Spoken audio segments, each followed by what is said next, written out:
Assalamualaikum warahmatullahi wabarakatuh. Halo adik-adik semua, bertemu lagi dengan Mr. Ridho.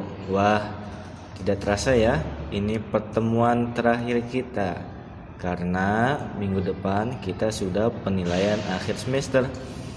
Bagaimana kabar adik-adik semua? Semoga sehat selalu dan tetap semangat ya. Sebelum kita belajar, kita berdoa terlebih dahulu ya. Praying rule, up hand and down head. Pray before study. Bismillahirrahmanirrahim. Rabbi zidni ilman nafi'a warzuqni fahma. Ya Allah, please give me your blessing of knowledge and understanding. Amin. Setelah membahas keteladanan Nabi Adam alaihissalam, hari ini kita akan membahas keteladanan Nabi Idris alaihissalam. Adik-adik, Nabi Idris dilahirkan di Babilonia. Walaupun masih kanak-kanak, dimanapun dan kapanpun ia selalu membawa sohifah yang berisi ajaran Nabi Adam dan Nabi Sis. Ia selalu mencoba dan memikirkan banyak hal yang belum ada pada zaman itu, sehingga banyak penemuan yang diciptakan olehnya loh.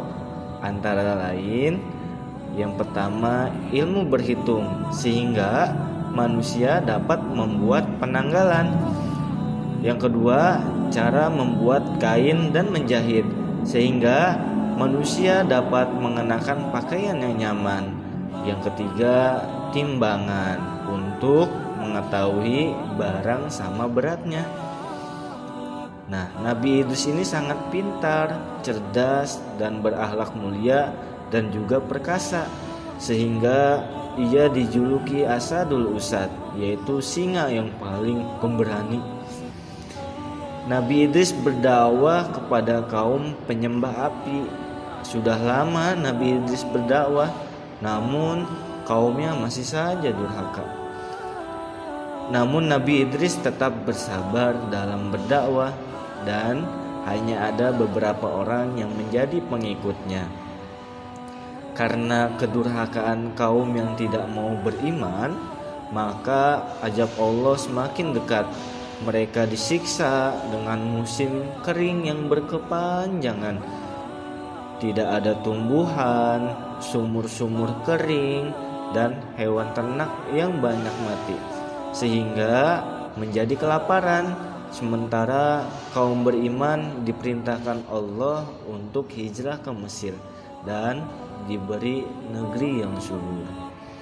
Suatu hari Nabi Idris kedatangan tamu istimewa. Ia ingin menginap di rumahnya dan mengenal lebih dekat. Nabi Idris pun mempersilakan. Di rumah mereka berdua tidak banyak bicara.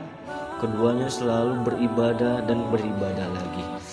Hingga tiba waktu untuk makan dan minum, Nabi Idris pun menawari tamunya.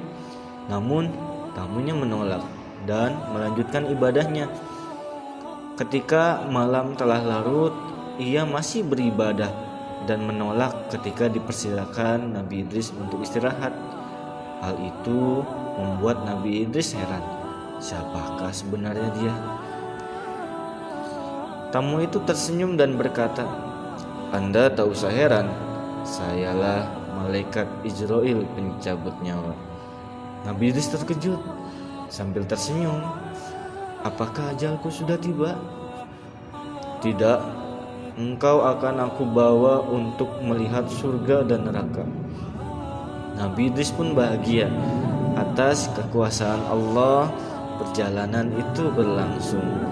Pertama kali ia berkunjung ke neraka dan melihat api yang besar dan orang-orang durhaka berteriak kesakitan. Kemudian Nabi Idris berkunjung ke surga dan melihat penghuninya bersukaria. Banyak taman-taman yang indah, bahkan ada sungai susu, madu, dan juga air jernih. Lalu berkata, "Subhanallah, semoga aku dan umatku berada di sini." Nabi Idris pun wafat pada usia 82 tahun ketika sedang berada di langit keempat ditemani oleh malaikat Ijrail. Nah, adik-adik, keteladanan yang dapat kita contoh dari Nabi Idris alaihissalam adalah sifat rajin belajarnya, kemudian pemberani, dan juga mempunyai sifat yang sangat sabar. Semoga kita semua dapat meneladaninya ya. Amin. Baik adik-adik, itulah yang dapat Mister sampaikan. Setelah mendengar cerita tersebut, silakan adik-adik kerjakan halaman 126 dan 129 ya. Kurang lebihnya mohon maaf. Wabillahi taufiq wal hidayah. Wallahu muwaffiq ila aqwamit thoriq. Wassalamualaikum warahmatullahi wabarakatuh.